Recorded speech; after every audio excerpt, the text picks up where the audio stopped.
Quoique encore limité, le phénomène d'expatriation des chercheurs et des universitaires français vers les États-Unis s'est accéléré ces dernières années. Il concerne aussi bien les élèves des grandes écoles françaises, comme l'École normale supérieure ou l'École polytechnique, que nos meilleurs universitaires. Plus inquiétant encore, une étude de 2007 qui porte sur les biologistes et les économistes français montre que 40% des plus performants d'entre eux travaillent aux États-Unis.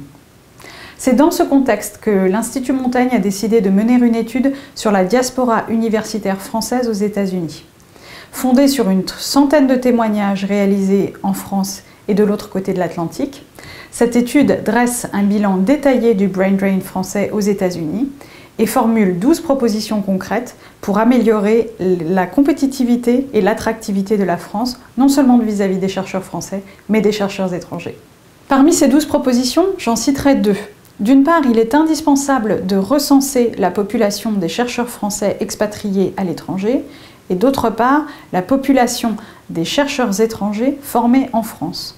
Il faut savoir qu'il existe un vide statistique sur la mobilité universitaire française à l'étranger, et il n'existe pas non plus d'outils permettant de recenser les boursiers d'excellence du gouvernement français étrangers et formés en France. D'autre part, grâce à ce recensement, il faudrait mener une campagne de communication offensive vis-à-vis de ces chercheurs français ou étrangers habitant à l'étranger et les informer des réformes en cours et des offres d'emploi et des initiatives dont ils pourraient bénéficier.